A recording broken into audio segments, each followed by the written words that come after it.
One of the best things I have ever done for my vocal health was to take Alicia Keys songs off my repertoire list. You would think that it would be a great idea for me to cover Alicia Keys because we both play the piano, we both sing, we're both light-skinned, and she's got some really great hits. But we've been talking a lot about how to feel safe singing out after a vocal injury, and one of the most practical things you can do is to choose songs that suit your voice type. I'm a lighter voice singer.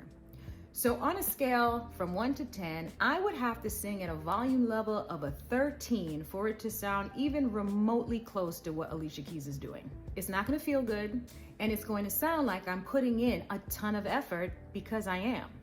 Natural belters don't have to put a whole lot of effort into that sound. If I were to sing an Alicia Keys song at the volume level that was comfortable and healthy for me, it would be very unsatisfying for me and the audience. The audience would be sitting there wondering, where's the rest of her voice? Why is she holding back? It's a lose-lose situation. Now, if I really wanted to sing a song by a big belter, I could make it work by stripping down the arrangement.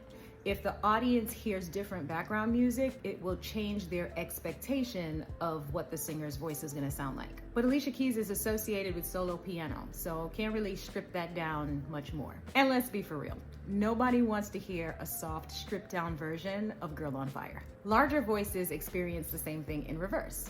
So there's this belter whose voice I love, Shalea. She played Dorinda Clark Cole in the Clark Sisters movie. And a few years ago, I went to see her perform at the Blue Note. There's a part of her set where she takes requests from the audience, and she took the requests for Aretha and Whitney, and someone asked for Sade, and she was like, nope.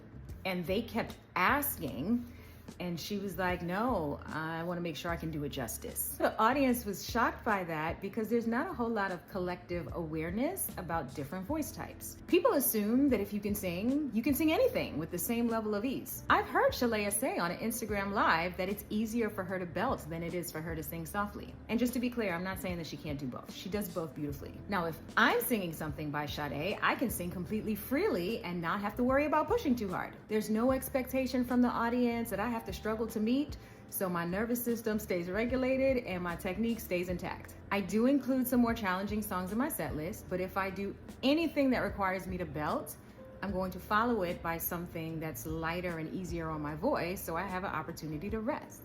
It's really important to pace yourself.